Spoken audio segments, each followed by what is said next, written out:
Welcome everyone to Remarkable Insights. My name is Pete Horsley. I'm the founder of Remarkable. We are an early stage tech accelerator for startups that are creating technology for disability. We are part of Cerebral Palsy Alliance, and we have our principal partner is iCare, and we have partnerships with Telstra, Vivcourt and Microsoft as well. Remarkable is where hopefully technology meets human potential, and we see a real gap that exists in the place that technology can play in the lives of people with disability. We mainly do that through a 14-week accelerator program where we support early stage startups commercializing their technology and getting them on the path to getting their technology into the hands of the people that need it most. I want to acknowledge that I'm on the land of the Guy people. This is their land. It was never ceded, and it's always sacred, and I pay my respects to elders past, present and emerging. And to wherever you are joining us from as well, and the traditional lands that you're meeting on, also pay my respects to elders past and present there also. Also pay my respects to the disability advocates who have come before us and have fought for the rights of people with disability over many, many decades. And we stand on their shoulders now in doing the work that we do. We have both the privilege and a responsibility because of the work that they've done. So today's conversation about Remarkable Insights conversation is about brain-computer interface. And we know that there's significant opportunity to leverage technical innovation to drive an inclusive future. And we want to ask the question about who's getting left behind as technology accelerates around us. And we want to ask as well, how can we start to create an inclusive now rather than just an inclusive future? So for anyone wanting to join this conversation on social media, please use our social media handles at Remarkable Tech, and also use the hashtag Remarkable Insights. The event has live captioning by Otter AI. You can make use of that using the live transcript. We also have a separate AI transcript that you can click on your screen as well. And today we also have sign interpretation by Taryn Coswello. So welcome, Taryn, as well. Today we're joined by Nick Opie from Synchron, presently in lockdown in Melbourne, Australia. We've got Beata Jasarowicz from Neuralink in San Francisco, and Zubi Onwuta from Think and Zoom in Austin, Texas. Welcome to each of you. Today, some of the people on this call are very familiar with what brain-computer interface is.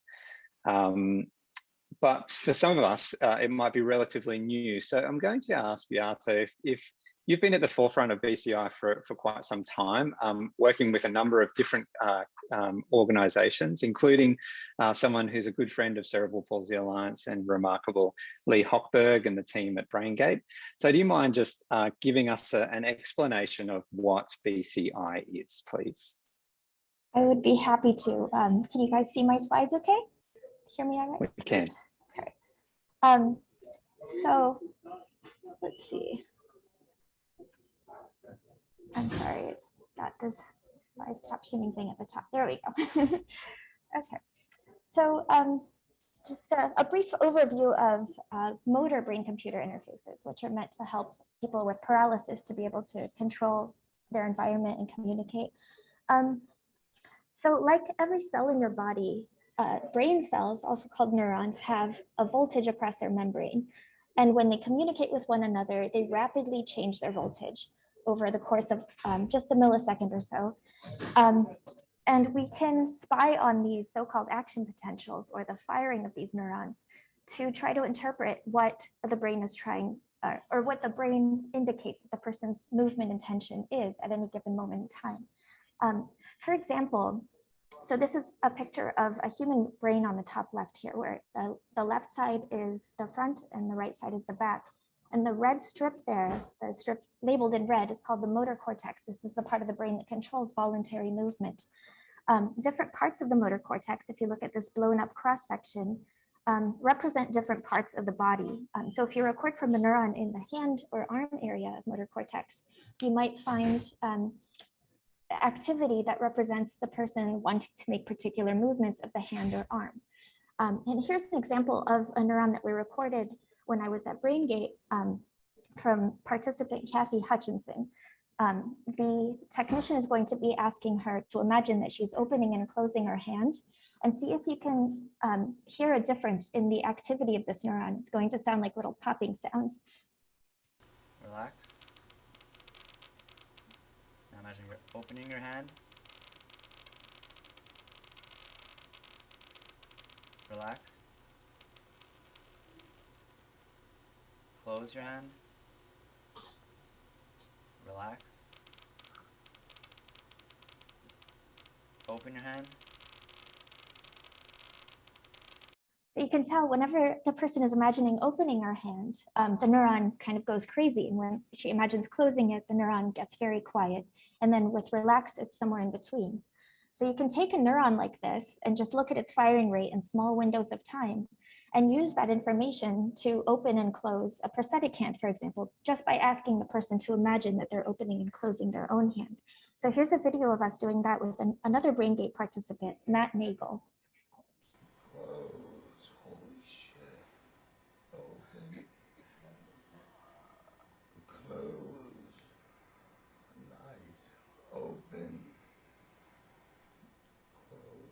So that's a very basic example of a brain-computer interface.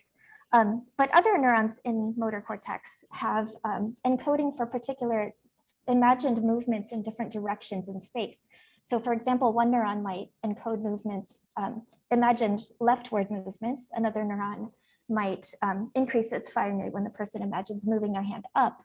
And if you record from a lot of neurons at the same time, which a lot of brain-computer interfaces do, and you know the preferred directions of all of the different neurons that you're recording from, you can look at their firing rates at each moment in time and figure out from the pattern across the neurons which direction the person intends to move. And then use that movement information that you've decoded to, for example, move a computer cursor on a computer screen. And this is the basic explanation or the intuition for how a brain-computer interface works. And of course, you can use that to allow a person with paralysis to point and to basically use a point and click mouse with her brain as though she were controlling an actual computer mouse. And this is another BrainGate participant, T6, who is typing an email to my colleague, Paul Nuyijukian, using a brain-computer interface.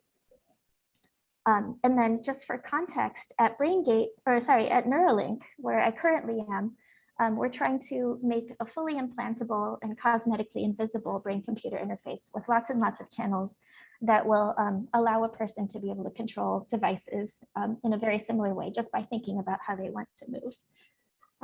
That's the end of my little intro.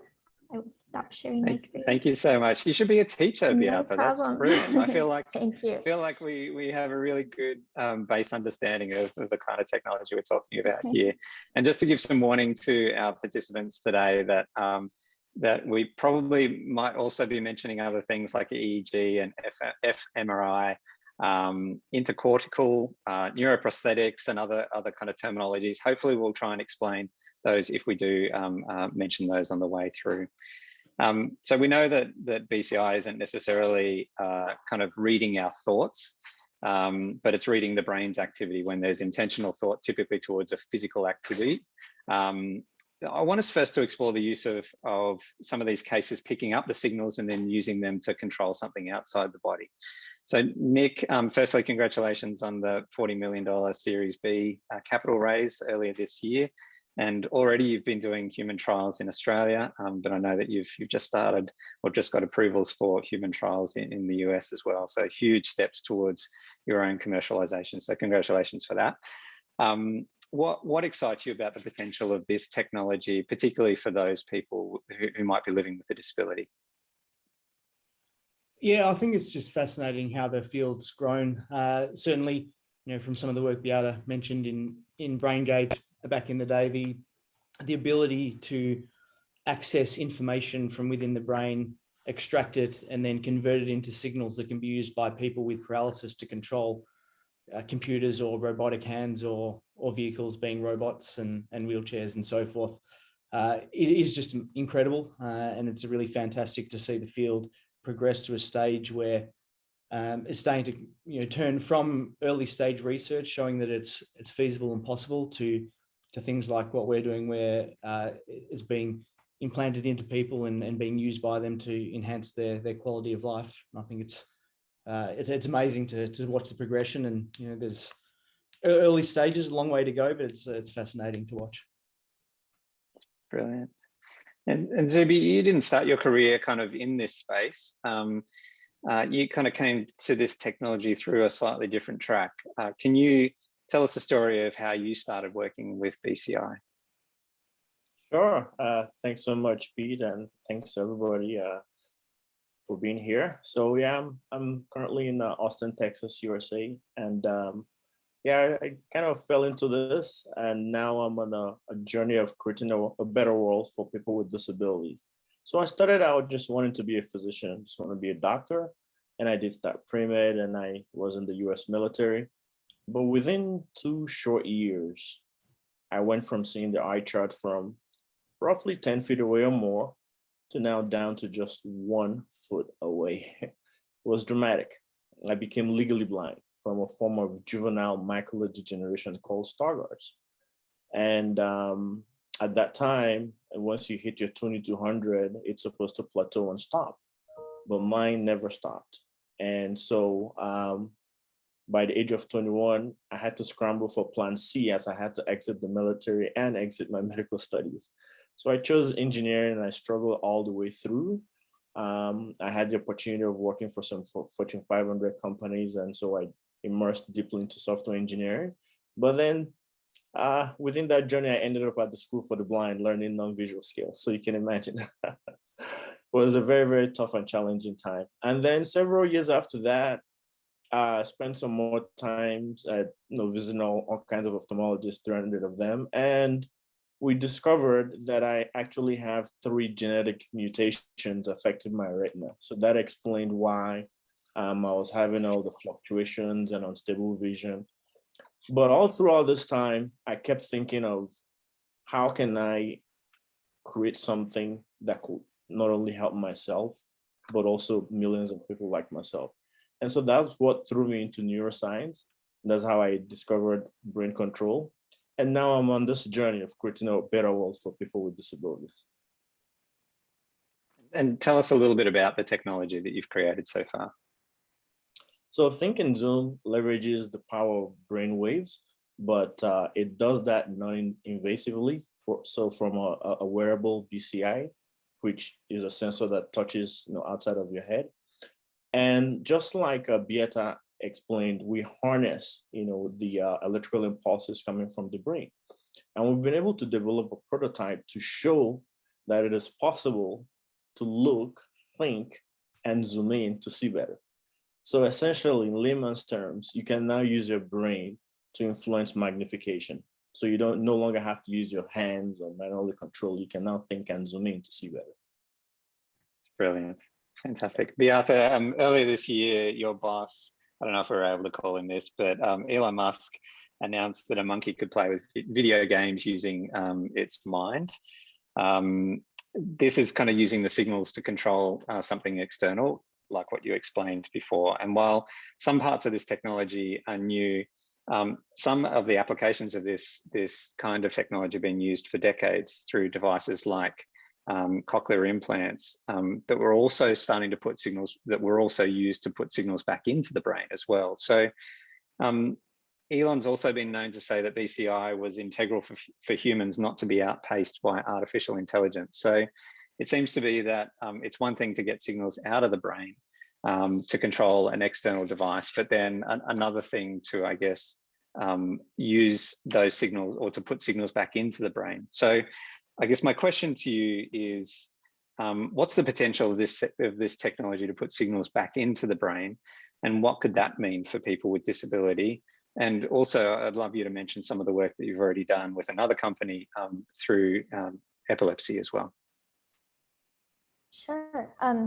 So that's a very big question. But as you mentioned, cochlear implants provide a really good example of a very promising way to put information into the brain that the brain can then learn over not too long a period of time to make sense of and make use of for people with hearing disorders. Of course, the resolution of the input that you get from a cochlear implant is nowhere near the actual cochlea, but with the brain's plasticity, the brain has this amazing ability that if a source of input into it contains information about the external world that it's useful to the person or to the animal, it's going to learn how to make use of that information. And there's, of course, there's also visual prosthetics under development for stimulating the visual cortex with a device like ours. And there's also, of course, retinal prosthetics, other things like that under development that are also very promising. As for, and you also mentioned with epilepsy, recording from, I used to work at a company called NeuroPace also that makes the RNS system, responsive neurostimulation. So it listens for brain activity, indicating that the person's about to have a seizure coming from the seizure focus, and sends some brief electrical stimulation to try to normalize that activity and prevent the seizure from progressing. And that also works tremendously well for people with medically refractory epilepsy.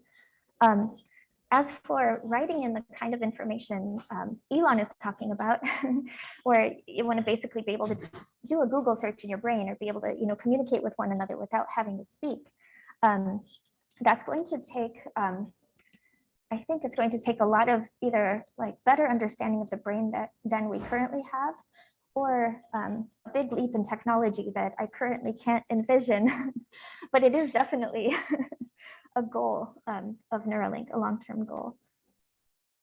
That's brilliant. And Nick, just in terms of the work of Synchron, give us an update on kind of where things are up to now and what the next steps in terms of some of those human trials are going to look like. Sure. So Synchron at the moment is, as you mentioned, continuing human clinical trial in Australia and branching out to the US.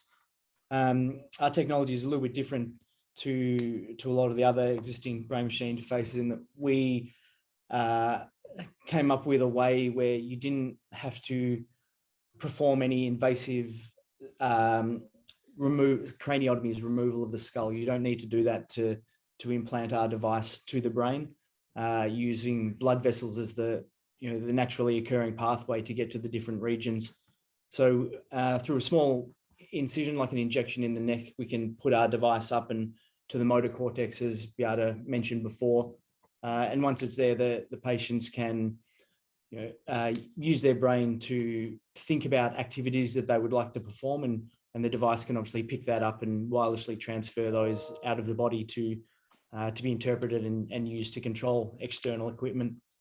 I think certainly, for us continuing the clinical trial, when we started the company about 10 years ago, our vision really was to go beyond amazing research that everyone on the panel here is doing and get it into a product that can be used by people, to help them with their lives and to help them and their carers perform different activities. So we're still on that pathway to start of a long journey. A lot of regulatory approvals and FDA testing and needs to be achieved, and certainly we're well on the way to getting a product out to those that can use it, with the idea being that for people who have through damage or disease a functioning brain but body that isn't connected, so they can't move their arms or limbs, spinal cord injury, for example, motor neuron disease or ALS in the US, and other different conditions that prevent the signals from going from the brain to their body. We're planning on helping those people and certainly trying to help them in a way that is surgically non-invasive, very minimally invasive, and can be used sort of out of the box to perform communication as well as other activities of daily living. So it's exciting, and there's a lot of people coming into the into this field at the moment, which is fantastic, and certainly I think there's a bright future for this technology and the people that will be using it, whether they be the users themselves or their carers or their families or whoever it might be. That's brilliant. And I want to stay with you. Just you mentioned there kind of some of the regulatory pathways, and obviously this is all a journey towards commercialization and being able to have this available out in the market. And that you know, the $40 million of investment that you just got is people banking on you to be able to get something in the commercial market eventually. I want you to kind of just talk us through a couple of the kind of critical points on that regulatory journey so far. What did that look like? And yeah, I guess we've got other founders on the call today that are perhaps on a similar kind of regulatory journey. So give us a bit of a picture of what that's been looking like for you. Sure. Well, certainly, you know, one of the main things you need to prove is that it's safe, and that, you know, that's for all technology, whether it's invasive, minimally invasive, non-invasive. You need to prove that it's safe and that the patients that it's intended for, you know, won't be put at additional risk by having this technology. And so that's one of them. And the FDA is obviously very big on making sure that there are a huge amount of tests that need to be conducted and shown to demonstrate that it's safe for implantation. And once it has been implanted, obviously the next step is to show that it works, that it's reliable, and that it can perform how it's intended to perform, and allow the user to communicate with it, for example, if that's the goal, or to control a prosthetic limb or whatever that might be. So there's a lot of work, you know, in the background. Once you've made the technology, and even once you've got the surgical procedure right and implanted it, there's a lot of work that needs to go on in continuing to demonstrate and prove that it's safe and functional and will continue to be reliable over the lifespan of the patient. And I think one of the things that's amazing is with all the technologies that the brain machine interfaces seem to be achieving is getting commands out of the brain, and what happens at the other end. There's a lot of work also going on, you know, how you can make better technology that allows people to use these devices properly. So making robotic limbs and making exoskeletons and wheelchairs. There's a whole range of other applications that people can use that they're only starting to be built as well, which is fantastic. So it means, you know, the people that are making the implantables now have a lot more things to connect to, so the users can control a lot more of their environment. That's super interesting. Yeah, thinking about the kind of marketplace of available technologies that might need to be there in the future. Zubi, for you, the regulatory environment's kind of a little bit different for those kind of intracortical devices, so ones that go inside the body, versus those using neural decoding like EEG. So you might want to give a little explanation of EEG, but what have been some of the significant milestones in your own commercialization journey? Yeah, like Nick has, given details. The intracortical is a very heavyweight regulation, right, because it's going into the human body. But for the EEG, which we're leveraging a head wearable device, so it doesn't go into the human body. So we're not looking at that, length of time and all those lengthy clinical trials. So we envisage it's going to be shorter. And in terms of some of the milestones we've achieved, well, we've gone from just concept, an idea, to various prototypes. We have a prototype that runs on a smart glass, which is what we envision in the future, something very lightweight and portable that you can just wear. We also have a version that works on a smartphone. And in the future, we hope to add one that works on your laptop. And we also, in order to lower the barrier of entry, because people, as you can imagine, ask a lot of questions about, is this real or something else? We created a game out of it that fortunately won an award at Apple Worldwide Developer Conference. So it's a brain controlled game. And we also earned a patent. So these are some of the milestones that we've achieved. But we also do face some barriers and challenges as most investors still do not understand the disability landscape very well. And so these are still some of the things we're trying to tackle to move forward. Yeah, that's brilliant. We've had a question come through on the chat asking, are these devices suitable for people with cerebral palsy? So either Nick or Beata, do you want to take that one? Yeah, I think I can start and I'll pass off to you, Beata. I think in general, yes, but it really depends on the type.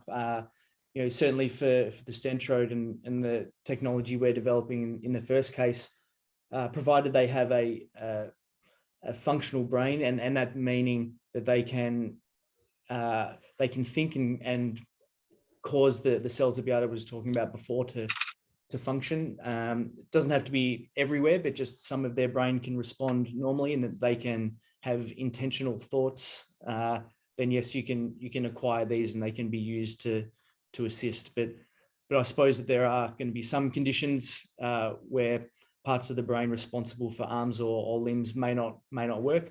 That might be okay. You might not need that specific region to be working, but certainly, you know, I think it's a case by case sort of scenario where their physicians will be able to assess whether this is something that would be suitable for them. Yes. Yeah, I think Nick stated it perfectly. Just if you know the part of motor cortex that controls movement is still responsive in a way that communicates the person's movement intent, then these kinds of devices could be used. Or some part of the motor system, doesn't necessarily have to be cortical. But as long as movement intent is still represented in neural activity, then something like this could work. Awesome. And well, we encourage you to put some. That's for brain machine interfaces and brain control. And if there are other issues with other parts of the body, there are technologies, many people around here as well that can directly be involved with the damaged limb or the part of the nerve in the limb or something like that. So it doesn't necessarily need to come from the brain. And there's a lot of other groups and a lot of other research and work that's going on to look at, how you can really replace anything that's lost or damaged. And so the field of biomedical engineering is certainly taking off. And, I think there's unlimited possibilities in that regard. Yeah, we've seen some incredible research happening at Brown University where they're essentially taking signals from the spinal cord and looking at reinserting those essentially back into a damaged spinal cord below where a break might have happened. So it's just, there's an incredible kind of forefronts, I guess, for so much of this technology. Control Bionics is another organization here in Australia that's done some work around taking any kind of signal from a muscle and being able to turn that into a control button as well. I guess I wanted to, and this one we might, so I encourage people to put questions that they've got into the Q&A panel down below. We'll try and get to as many of those as we can. One of the questions I did want to ask each of you is if you could just briefly touch on what are some of the ethical questions that you think that we should be asking ourselves in this work? Do you want to start with that one, Zubi? Sure. In terms of ethics, right? I think we always have to remember that the piece of technology is to serve the human, right? And we always have to do our very best to put the human first. And then in trying to do that, we have to look at the cross section of humanity. One, and it pinches me to even touch on this, is the event that happened at the Paralympics, right? Where the blind athlete was hit by a self-driving train because that wasn't considered. And so if you think about the Paralympic, that should be the haven for people with disability, right? Everything disability should have been covered.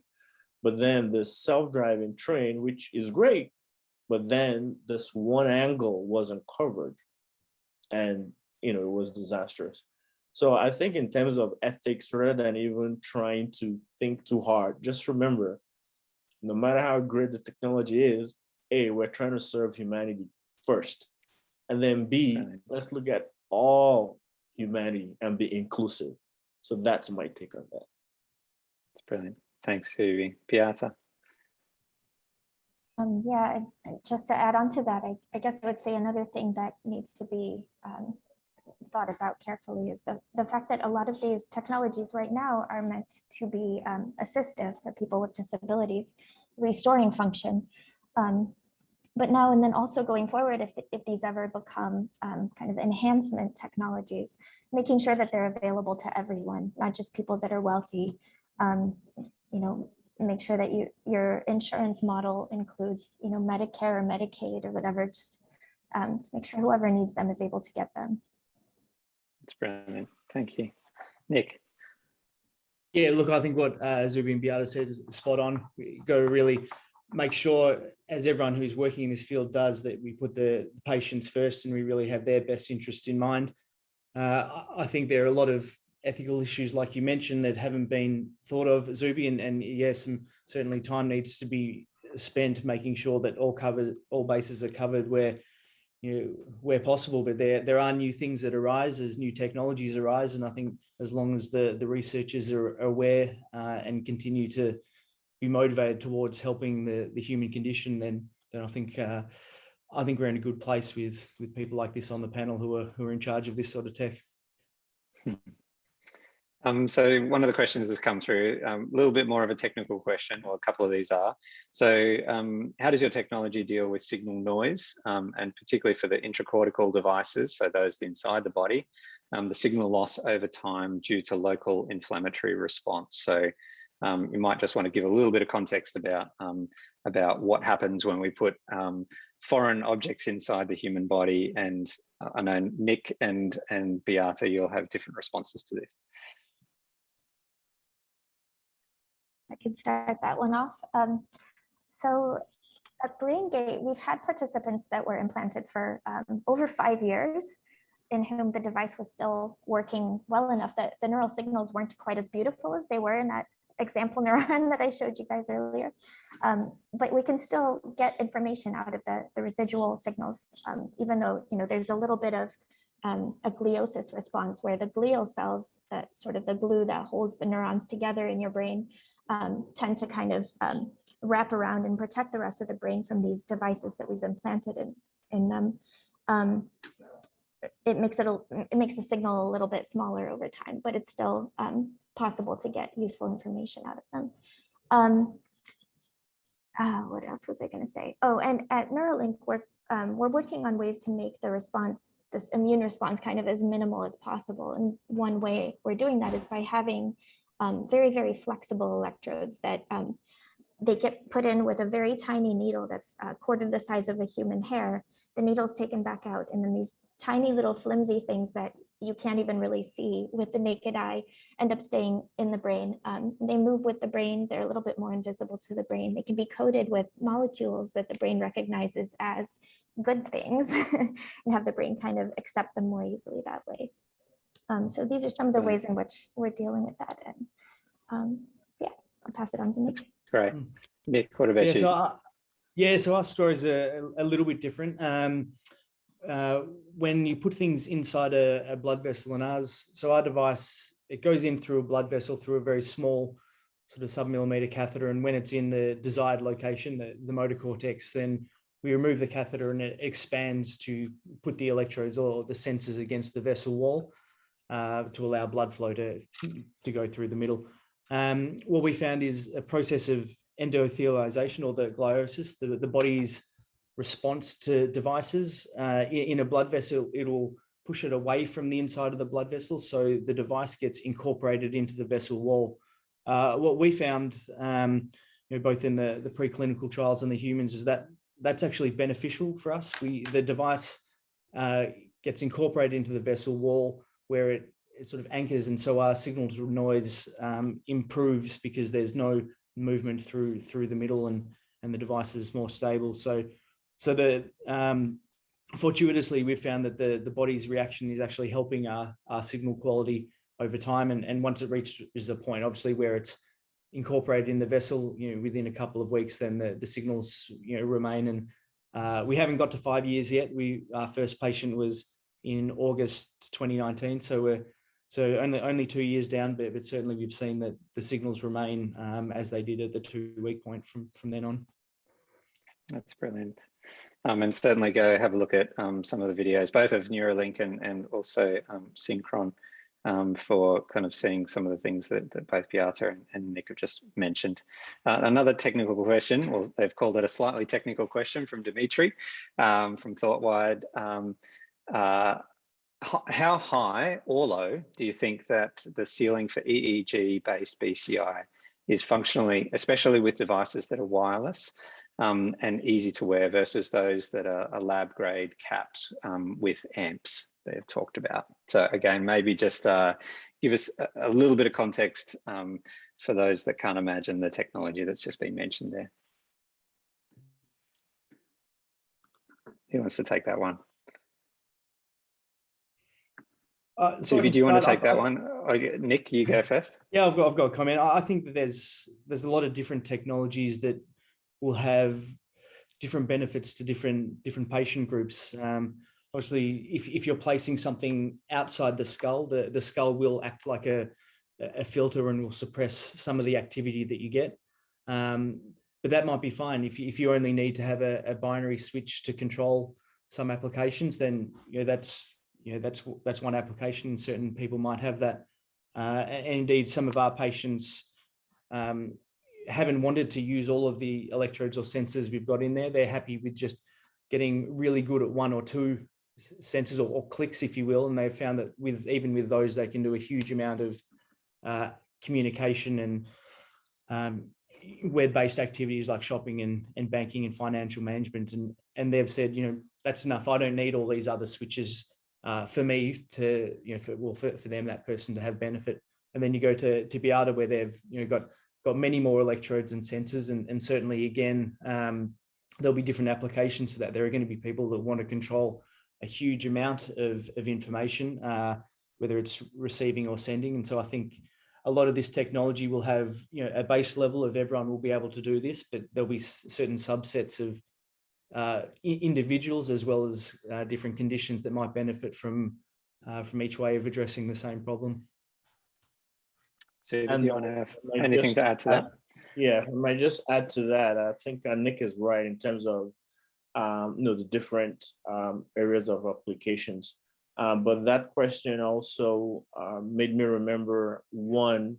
I think it's out of MIT Media Lab. It's called Alter Ego, where they actually take the signals from the throat area. They tap electrical signals before your voice box actually issues the sound. So you're silently whispering to yourself. So again, that's another way of grabbing electrical signals out of your head. And then we're kind of running short of time now, but one other question that we've got there in Q&A is, do you feel it will be disability assist or performance enhancement that will be the primary driver of BCI progress in 5 to 10 years' time? So Beata, do you want to take that one first? I think definitely starting with disability assist. That's been the big driver all this time. And the fact that it kind of remained in academia for so long, that sort of the intracortical brain-computer interface, at least, kind of speaks to the fact that there hasn't been as big of maybe a push from the disability community, or I don't know why. It's just kind of stayed in academia for so long. But then it's been nice that there's been much more kind of commercial interest in bringing it to market. And I think definitely the fact that it's going to take that stop along the way is a great thing for the disability community. And then whether or not it actually ends up in the enhancement stage, I'm a little bit skeptical. there are certain things that I think we definitely can do in the near future, like, you know, add sensory modalities, for example, that for things that already exist, like which way is magnetic north, or like seeing into the ultraviolet range or something like that. Yeah, as for like writing in really complex information, I think that's going to be a little bit harder. But definitely, like one of the drivers of both the enhancement and the disability technology is trying to get to that final enhancement stage. Zubi, what about you?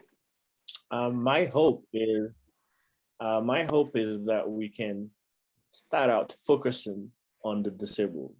There are 1 billion of us around the world, and largely overlooked, right? And you can start looking at the statistics and you know, all kinds of data. So that's just my hope, that we can finally focus on this group of people and get them to climb out of the very ultra high unemployment rates and poverty rates, and get them to learn and earn so they can become, you know, economically independent and contributing members of society. And you can never really say never, right? We don't have a crystal ball of what will happen 5, 10, 15 years from now.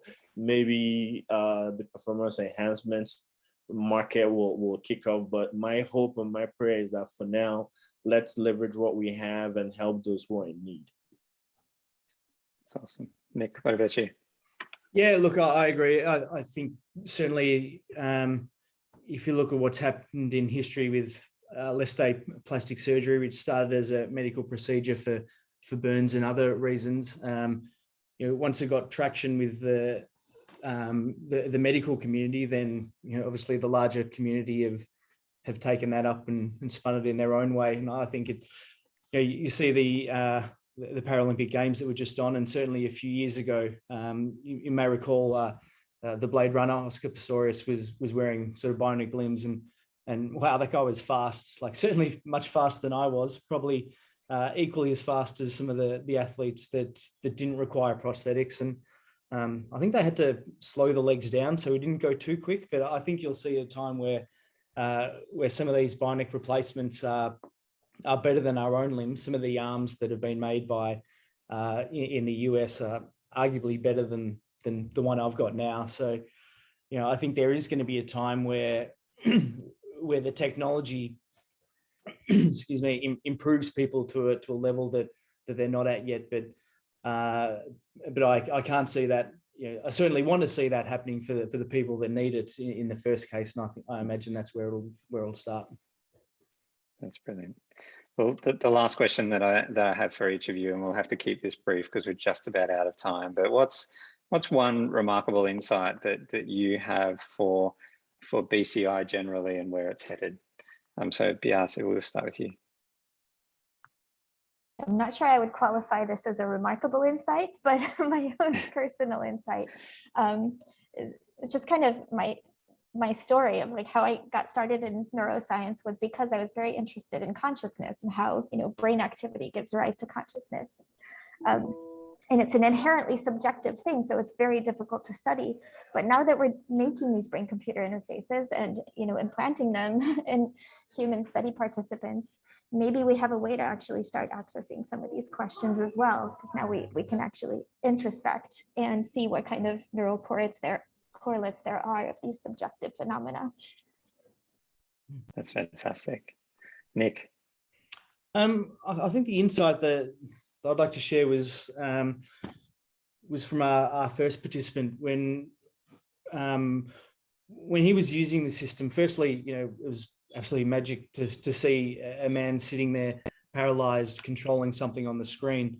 But the thing that I didn't appreciate at the time was the people that benefit from this aren't necessarily the users only. So he was obviously benefiting. He was able to control his his environment, but on the side note, his wife and carer, she was able to get more independence, knowing that she could now leave his side to go out in the garden, go down to the shops.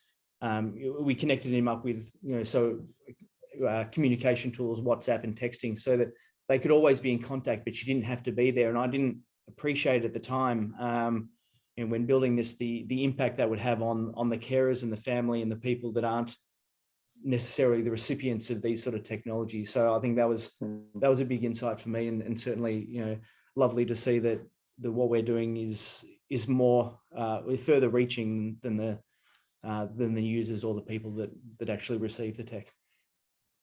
Absolutely, yeah. There's the also under-recognized support community and carer community that happens alongside some parts of the disability community as well. So that's brilliant. Zubi, we'll finish with you. Well, I think my insight will be the moment. So what I mean by that is, I mean, look at the team you've assembled here, right? These are folks at the bleeding edge, pushing technology forward to help humanity. I think this is the right team to do the job, right, and create positive impact. But then also the forum. This is probably one of the first times Remarkable Insight has put together a BCI, right? And so that's great. It's an exciting moment. But then look at the humanity, the disability space, from Caroline's amazing job of Developable 500. And I just happened to be in Geneva, Switzerland, to echo her message same year at the UN. And now 2 years later, we do have those 500 companies, and you move over to We the 15, right? And then we move over to Plus IN, Inclusive Innovation Network. And then there's Think and Zoom Future of Disability with a list of global innovators.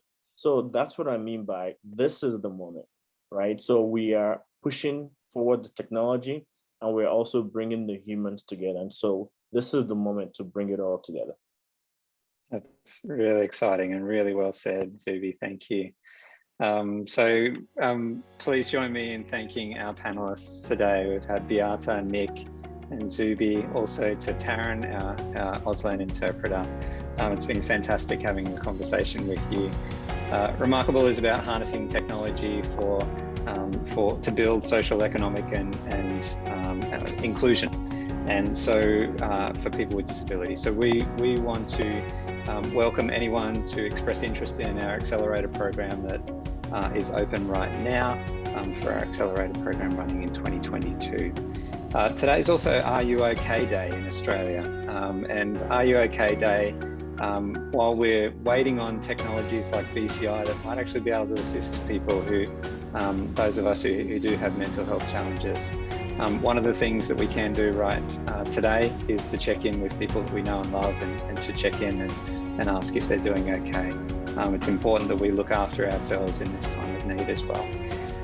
We'll be seeking some of your impact on today's Remarkable Insight session as well. So if you could leave some comments straight after this webinar, that would be fantastic.